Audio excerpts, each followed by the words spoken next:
my voice. No. Testing, 1, 2, 3. Test.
Good morning, everyone. We'll get started in about 2 minutes.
Okay, so if there's an issue, I'm sure they'll get it. Oops, sorry.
Good morning, everyone, and welcome to our September. Oh, one moment. Small technical problem. So welcome to our September meeting of the Rural Affairs Committee. I'm going to ask the coordinator to do the roll call, please. Councillor Kitts, Here. Counselor Luloff, Counselor Skalsky, Here. Vice Chair Kelly, Present. and Chair Brown. Here, thank you. And I will note that Counselor Luloff will join us later. He is currently at a 10 a.m. kindergarten orientation for his daughter, not himself. So he will be joining us as promptly as he can virtually. This is a meeting to consider the proposed comprehensive official plan and or zoning bylaw amendments as listed as items 4.1, 4.2, and 4.3 on today's agenda. For the items just mentioned, only those specifically identified in the Planning Act who make oral submissions today or written submissions before the amendments are adopted may appeal the matter to the Ontario Land Tribunal. In addition, the applicant may appeal the matter to the Ontario Land Tribunal if council does not adopt an amendment within 90 days of receipt of the application for a zoning bylaw amendment and 120 days for an official plan amendment.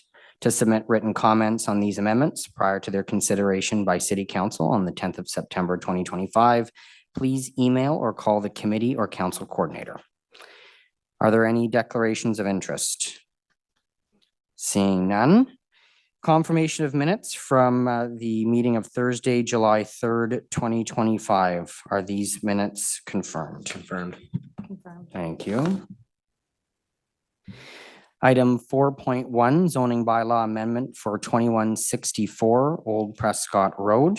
Staff are here from our planning team to answer any questions should committee have some.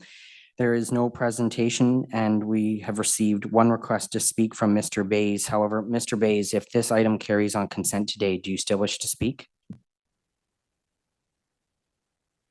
Thank you very much for coming today. Colleagues, are there any questions on this item? The report recommendations are that the Agriculture and Rural Affairs Committee recommend council approve an amendment to zoning bylaw 2008-250 for 2164 Old Prescott Road, as shown in document 1, to permit a detached dwelling as detailed in document 2, and that the Agriculture and Rural Affairs Committee approve the consultation details section of this report. Is this item carried? Carried. Thank you, colleagues. Item 4.2 zoning bylaw amendment for 5581 Dr. Leach Drive. Again, staff are here should our colleagues have any questions. There is no presentation and we have received one request to speak from Jason Bolduc. However, Jason, if this item carries, or Jacob rather, if this item carries, do you still wish to speak on the item? Thanks for coming, Jacob.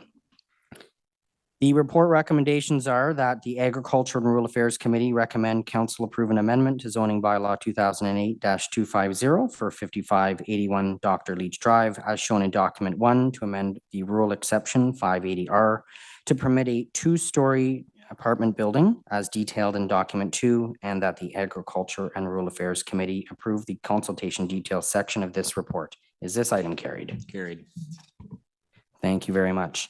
The next item is item 4.3, minor zoning bylaw amendment for 6158 Rideau Valley Drive. We do have staff here. There is no presentation and we have received 3 requests to speak. However, before we hear from anyone, the application and the applicant has requested a deferral of this item to the ARAC meeting in November. The vice chair will read out a motion to defer. If the motion to defer is carried, we will not be hearing from anyone today, but delegations may return when this matter is next considered.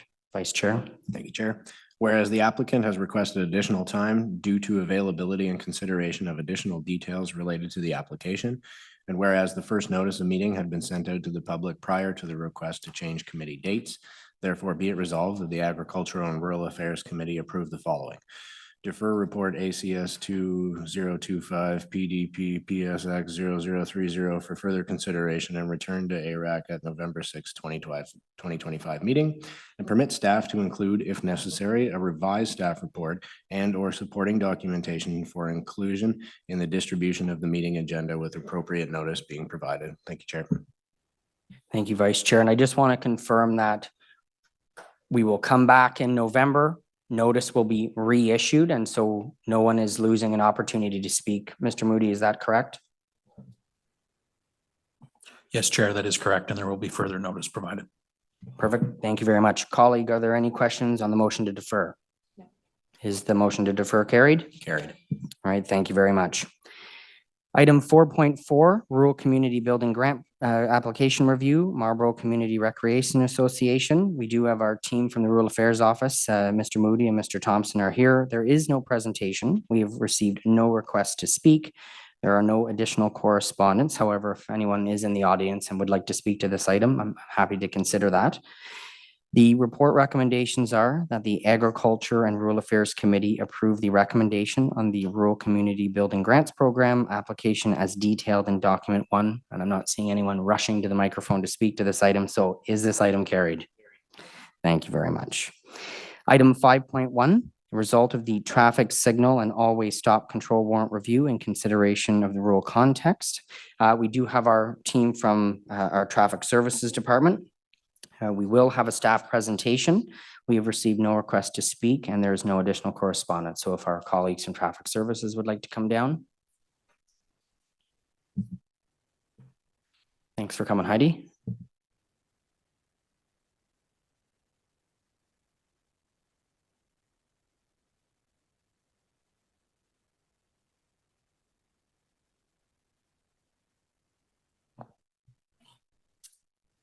So good morning, everyone. So you can jump to the next slide, please. So this report is to address former Councillor DeRuse's direction to staff to review the always stop control warrant process for rural intersections to ensure that it takes into consideration the rural context, as well as an informal request from Councillor Brown to review current traffic signal warrant practices through a rural lens. So the objective was to assess if current warrant processes consider unique characteristics of rural intersections in Ottawa and align with best practices in other jurisdictions, as well as to identify any enhancements where applicable. Next slide, please. So starting with signalized intersections. The traffic signal warrants follow the provincial guidelines in Ontario Traffic Manual Book 12. And we reviewed if we are still in alignment with these guidelines. We also reviewed all the input data used in our evaluations, including the application of traffic flow characteristics, the standard count hours used in the warrant process, and a targeted review of the use of the 4-hour justification category in OTM Book 12. A jurisdictional survey was also conducted through the Road Safety Committee of Ontario, known as ROSCO, with follow-up conversations where required. 5 jurisdictions provided responses to the survey, and of the 5 locations, 3 are near Ottawa, and were contacted via phone for follow-up discussions, including Town of Carleton Place, Town of Smith Falls, and Lanark County. Next slide, please. The review confirmed that overall, the current processes align with best practices and provincial guidelines already applies a rural lens. One of the components this review assessed specifically is the 4-hour vehicle volume justification in OTM Book 12. As part of the signal warrant assessment input data, traffic data is collected over a standard 8-hour period and used for analysis. The option of using a shorter time period is presented in OTM Book 12, but staff reviewed this option and concluded that the 8-hour warrant should continue as city practice. Maintaining the 8-hour warrant targets locations with prolonged congestion and delays. It improves safety and traffic flow. It makes the best use of limited resources and aligns with recognized traffic engineering standards. Next slide, please. So as mentioned, the review confirmed that overall, the current policy already does apply a rural lens, but nonetheless, a few improvements to the process were identified that we have since made. Staff have modified the city's warrant process for traffic signals to include a speed study as part of the data collection process at intersections in rural areas or intersections within urban areas exhibiting rural characteristics to verify the operating speeds. This will help staff better understand the context of the area, which will help confirm, along with engineering judgment, which kind of flow conditions to apply to the intersection, and therefore which volume thresholds are applicable. Staff are also extending traffic count periods over a 16-hour period for rural areas or intersections within urban areas exhibiting rural characteristics to ensure the highest 8 hours is captured, as the time when peak volumes can differ in rural areas. Both of these improvements can be made through Traffic Services delegation of authority and within our existing budgets. Next slide, please. So now to the always stop control warrant process. Staff reviewed the existing council-approved warrant process, specifically in its consideration of rural roadways. as well as warrant practices in other Ontario's jurisdictions. The existing warrant process was last updated and approved by Council in 2020, and a review of the provincial guidelines established in Ontario Traffic Manual Book 5 for regulatory signs were assessed at that time.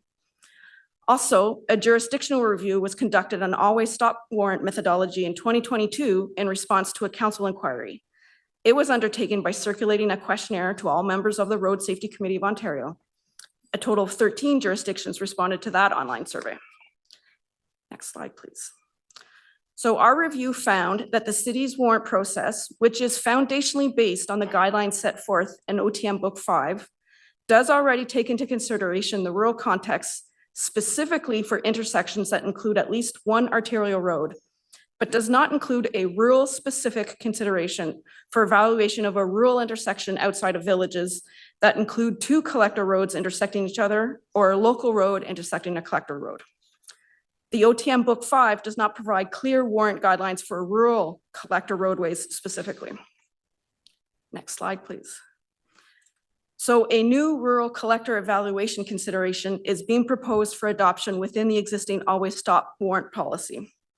More specifically, it would apply when evaluating the need for always stop control at intersections in rural areas outside of villages, where a local road would intersect a collector road or where a collector road intersects another collector road. It would be very similar to the existing warrant criteria that we use today for rural arterials, whereby an always stop control would be triggered if the threshold is met for one of three criteria relating to the intersection, either collision history, sight lines, or traffic volume, but with a lower minimum traffic volume threshold as compared to the threshold required for arterial roads. It would no longer use the point system used for urban collectors that also take into consideration pedestrians and pedestrian generator land uses. This enhancement would ensure the warrant process for rural intersections outside villages considers the rural context for all intersection configurations. Next slide, please. So thank you. This concludes our presentation. As indicated, the enhancements to the traffic signal warrant review process are already in place as these are implemented through delegated authority. But the new proposed criteria, for the always stop control warrant would be adopted upon council approval of the report. And we're happy to answer any questions that you may have at this time. Thank you very much for the presentation. The Vice Chair has agreed to move a motion on my behalf. So before we go to questions to staff, I'll ask the Vice Chair to read that in so it's on the record. Thank you very much, Mr. Chair. Whereas Richmond is the fastest growing village in Ottawa, representing 63.8% of the population growth experienced across all of Ottawa's rural villages between 2020 and 2024. And whereas infrastructure and commercial amenities in Richmond have not always kept pace with the speed of development, whereas Richmond is expected to continue growing at a similar rate in the coming years, and whereas currently there is only one grocery store in Richmond located within the commercial plaza on Perth Street between Shea and Eagleson, and whereas in order to manage increased traffic flows from vehicles, pedestrians, and cyclists more effectively and safely, residents have been clear that the new infrastructure is required at the intersection of Perth and Shea. And whereas the intersection of Perth and Shea is expected to meet warrants for a traffic control signal within the coming years, especially given the scale and scope of planned and approved residential development in Richmond.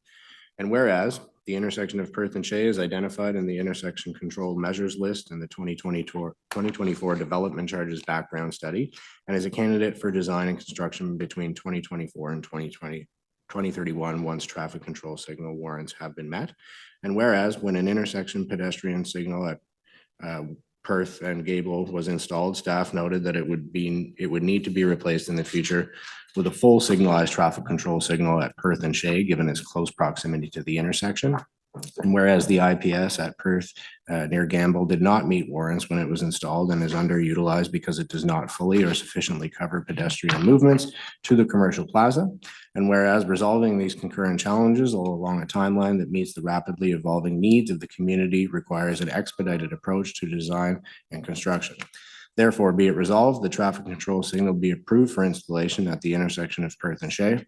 Be it further resolved that staff be directed to undertake the design required to support the removal of the IPS at Perth near Gamble and the addition of traffic control signal at Perth and Shea along such a timeline as to permit construction as soon as possible. And be it further resolved that staff be directed to include the detailed design and construction of this traffic control signal for council's consideration as part of the 2026 capital budget intersection control measures program, 100% funded through development charges. Thank you, Chair. Thank you very much, Vice Chair. So colleagues, are there any questions to our traffic services team? I will say thank you very much for undertaking this work. And I know MPP DeRuz in his capacity as chair of this committee and a councillor wanted to see this move forward. And I think this is a major takeaway from the rural summit that we hosted back in November. It's important that the rural context is considered when we look at intersections, and as rural Ottawa continues to grow and we're starting to see that increase in traffic, having this type of lens, I know will help us move forward with desperately needed infrastructure. So I appreciate the work you've done on this, and as a councillor for Ward 21, I appreciate the work staff did on the amending motion that the Vice Chair just read in, and for the support you've provided to me on that and to the Village of Richmond as a whole. So thank you very much. So colleagues, is this item carried as amended? Carried. Carried. Thank you very much. Thank you very much, Heidi. Item 6.1, the Rural Environmental Land Acquisition and Stewardship Program Terms of Reference and Property Selection Criteria. We do have our team here. Dr. Stowe is with us today. There is no staff presentation. We have received no speakers and we have received no submissions. However, if there's someone who wishes to speak on this item, certainly happy to hear from them. Or if there are any questions from our colleagues. No, seeing none. Okay, the report recommendation is that the Agriculture and Rural Affairs Committee recommends that council approve the proposed terms of reference for the Rural Environmental Land Acquisition and Stewardship Program as attached in document 1, including the proposed property selection criteria. Is this item carried? Carried. Thank you very much, and thank you very much for the team for working on this. Appreciate all of that hard work and bringing this forward so quickly. The next item is item 7.1, engineer's report for McKinnon's Creek Municipal Drain. However, I believe a motion to defer is being written. So if, would you like me to go to the next item, or is that ready now? Then we'll hold that item and we'll go to the next one. Oh, I'm told it's coming to me momentarily, so I just have to exercise some patience.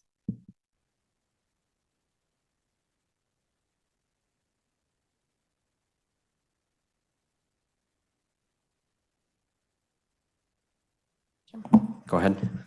Whereas a technical error occurred in the public notice regarding the deadline to sign up as a delegation to speak on this item, therefore be it resolved that Agriculture and Rural Affairs Committee approve the following. 1, defer the report to the ARAC October 2nd, 2025 meeting, and 2, permit staff to include, if necessary, a revised staff report and/or supporting documentation for inclusion in the distribution of the meeting agenda with appropriate notice being provided. Thank you, Councillor. Is that motion to defer carried? Carried. All right, thank you very much. Item 7.2, McIntyre-Scobie Municipal Drain, appointment of engineer. Our drainage colleagues are here. We have one request to speak from Mr. and Mrs. Chifalo. So I'll ask Mr. and Mrs. Chifalo to come up. Or are they online?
Mr. and Mrs. Chafalo, if you can unmute your microphone, you have 5 minutes and you can go whenever you're ready.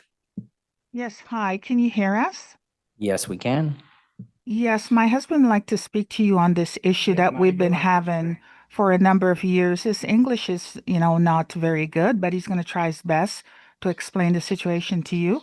I'm pretty sure you're aware of it because we've complained to you multiple times about it. It's been going on over, 3 years, going on 4 years now with that McIntyre Scobie drain that's not draining. And the city has told us there's nothing they can do and it continues to flood our property. Just 1 second. Hello. Go ahead, sir. Yes, the problem is where we locate, right? Right to the corner, the Carleton Golf in Rideau Valley, 63473. Yep, go ahead with your delegation. Okay. Now the problem, them 3 years ago or 4 now, raised the road high, but that's no concern to me. The problem, the drainage, the front of us have a land, bush before. It's 2 years now, make a farmland. I don't know how many acres, maybe 500, maybe more, or maybe less, I don't know. And a lot of drainage coming to the creek. To my creek join with the Gulf. The water for both sides of the road drain to the pipe, go to the corner of my property. It go to my no longer my what's called backyard. And this what happened to the end of my property. The next neighbor is from there a plug.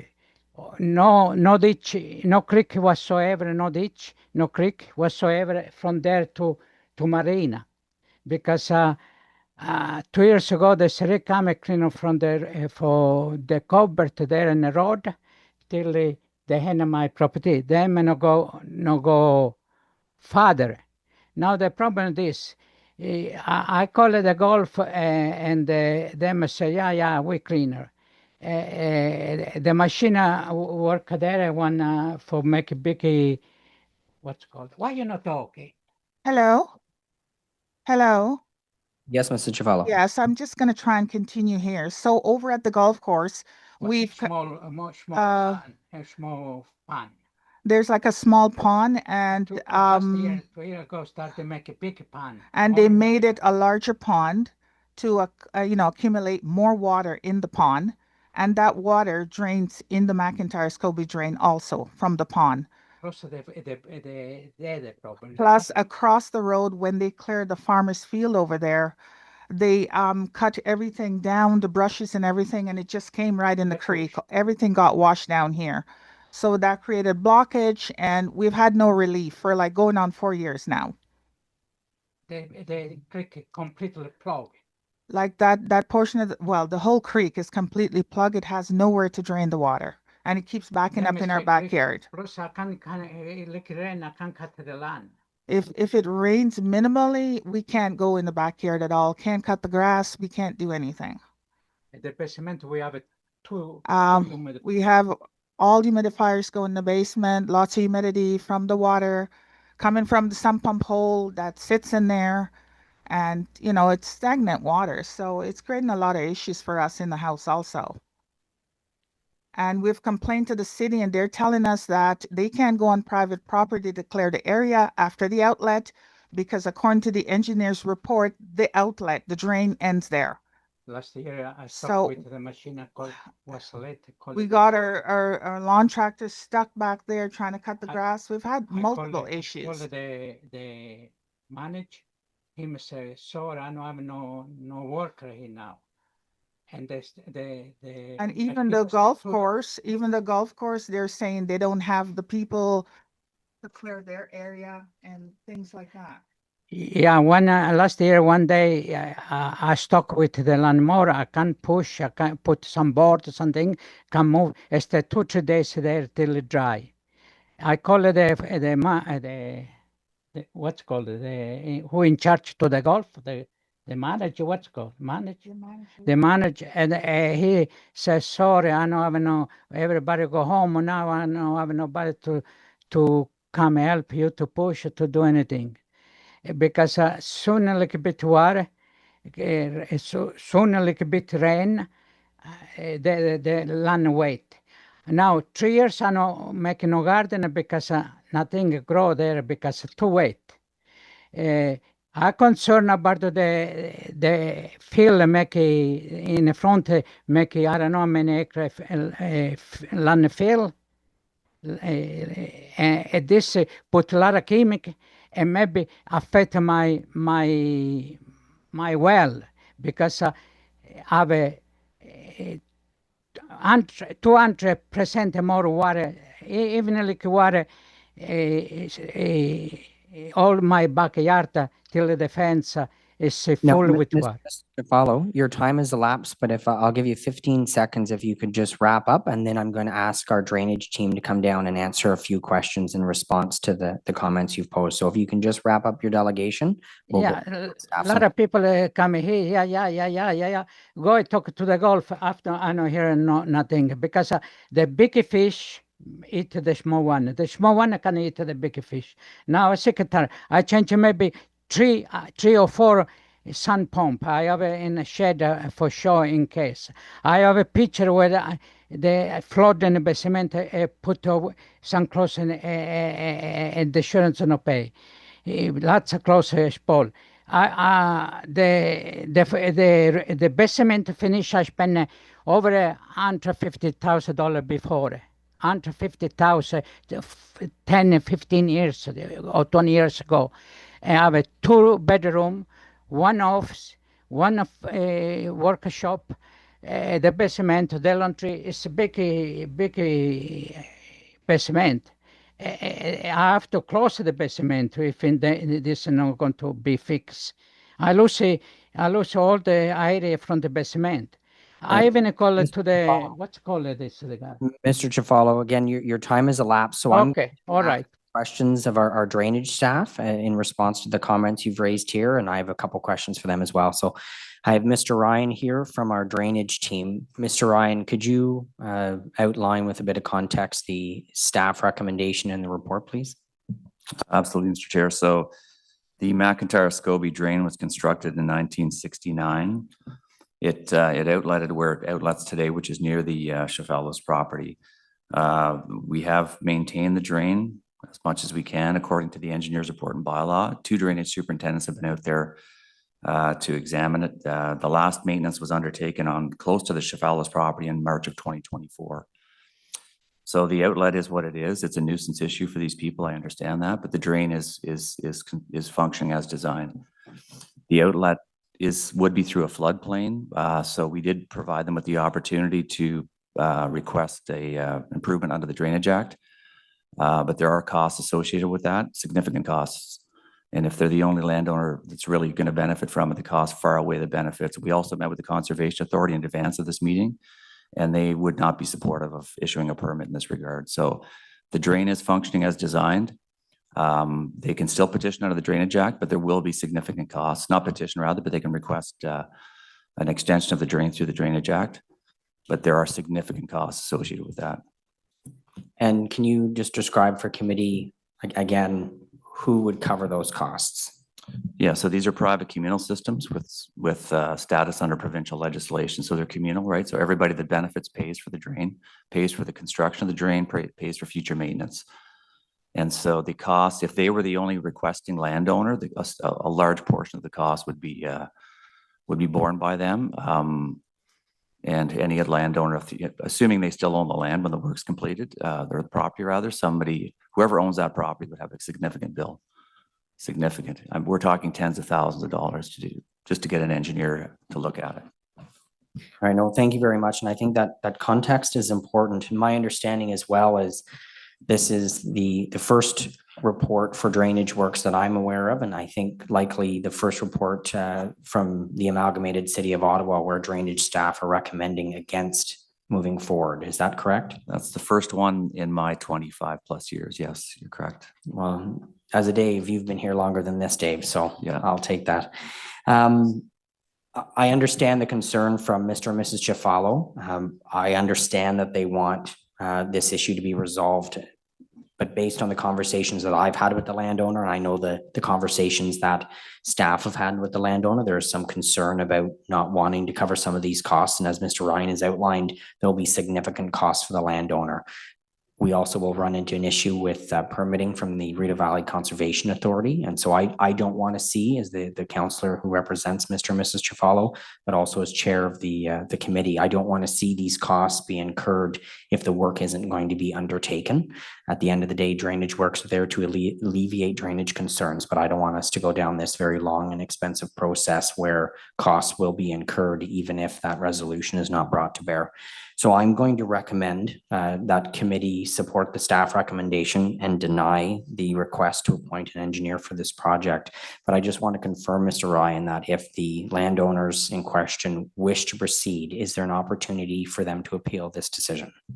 Yes, there is, Mr. Chair. They can appeal to any decision of council under the Act to the Ontario Drainage Tribunal or the Ontario Drainage Referee. Just one other item, if I could just, one other issue rather is the Rideau River is not truly natural. I mean, the levels are controlled, right? And so when they raise the river, the levels in the river in the spring, it does back up water. So there's no simple solution here to improving drainage through the area. It is a floodplain. Yeah. Nope. Thank you for that context as well.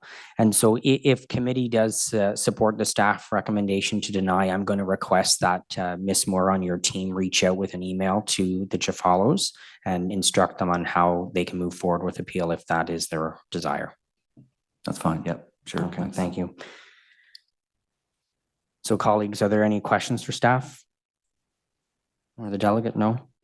The report recommendation is that the Agriculture and Rural Affairs Committee recommend council receive the request for major improvement under section 78(1) of the Drainage Act for the McIntyre-Scobie Municipal Drain and deny the request to appoint an engineer for this project. Is this item carried? Carried. Right, thank you. Mr. Chafalo, thank you very much for coming out today. There are no in-camera items that I'm aware of. There is item 9.1, information previously distributed, Q3 2025 status update on the new zoning bylaw final draft. Was there a desire to lift that and chat with staff? No? Okay. We have one registered speaker for our open mic session. And again, our open mic session is the opportunity for residents in rural Ottawa and others across the city to come and speak to committee without having an item that is formally on the agenda. Also, the only committee at the City of Ottawa that offers this opportunity. So very pleased to be able to provide that flexibility to our residents. So Deborah from Bird Friendly Ottawa. Deborah, are you here or are you online? I am online. All right, go ahead. I would have liked to have been there in person, but just given the timing of a session I have this afternoon, I was afraid I might be caught in traffic. So I'm here as the representative of as the co-chair of Bird Friendly Ottawa, and I'm actually here to issue an invitation to all of you to attend the technical briefings that we'll be having, we're offering to staff and to council. This afternoon's the first one at 2 o'clock, and then a week from now, there is a second one. And you all should have received both a Zoom link for these briefings as well as an executive summary. But I wanted to take a moment this morning to just say that the rural wards are very vital to Ottawa being certified as a bird-friendly city. One of the 3 pillars is on restoring and maintaining habitat for birds. So your fields, your woodlands, your wetlands, your farmland provide safe passage for birds on their migratory journey, for them to rest and refuel without disturbance. And as many of you are aware, they also are very beneficial for the urban environment. They increase nutrients, cycling, seed dispersal, natural pest control. And the habitat for protection for birds is useful for both birds and for farm crop yields. And I do have additional scientific information on this if any of you'd like to know more about that. The other piece is there's actually profit increase through bird-friendly hay. So I just wanted to let you know that the programs that you are delivering there in the rural wards in partnership with the conservation authorities such as living snow fences, green acres, and naturalized shorelines all are very much needed in terms of habitat restoration. And I thank you for the investment in those programs. The rural areas have many areas where Ottawa are visited by Ottawa's birding community. You've got some wonderful, wonderful spots. And in addition, in West Carleton, the Lac de Chêne Ottawa important birding area is actually located all along the western border and this is very important migratory bird route. And for many birds, in particular the brant goose, which I didn't know about. I'm not a big I would want to call an intermediate birder, but this is a bird that migrates to the north and it uses the Ottawa River as its migration pathway. And this area is in the process of being identified as a key biodiversity area. And both of these protections these are identified as areas, but they don't have any particular protection. So they're just identified as special biodiversity areas. So we're very fortunate to have those areas. Your actions today clearly demonstrate that you're interested in the stewardship of our natural systems. And our technical briefing will outline to you how Ottawa is already bird friendly and will provide more details on the certification program. I know I don't have time to do all of that in the 5 minutes I have today. So I just wanted to give you a quick overview of how this program is applicable. And I hope that you will be able to attend our session or send a staff representative, or if not, it will be recorded and we will provide you with our presentation. And we'd be willing to actually come and deliver the same presentation at Rural Affairs if we were invited. So thank you very much for your time and happy to answer any questions that you might have on this. Thank you very much. Colleagues, are there any questions for Deb? I'm not seeing any, but Deb, oh, no, good. All right. Well, I'm not seeing any, but thank you very much for coming out, Deb, and best of luck today. Okay. Thank you. Bye now. Bye-bye now. Colleagues, is there any notice of motion? Any inquiries? Councillor Skalski, go ahead. So I would like to ask this. As another school year begins, I've heard from parents concerned about kids' safely crossing at elementary schools in rural communities. Drivers are paying less attention and speeding more on rural roads. This is contributing to concerns about safe crossing at schools. So I have some inquiries for city staff on the adult school crossing guard program. So what school locations in rural Ottawa have been assessed for school crossing guards? What were the results of those assessments? If the crossing guard was unwarranted, did it fail on the city's policy parameters or per legislative or other underlining constraints defined by the province? Has the adult school crossing guard program ever been assessed to ensure it accounts for the rural context? And have we ever performed a jurisdictional analysis to see how other rural municipalities apply school crossing guard programs? And I'd like to see this response provided by the December ARAC meeting, if possible. Thank you very much, Councillor. Any other business? Seeing none, we are adjourned until October 2nd. Thank you very much, and thank you for coming today.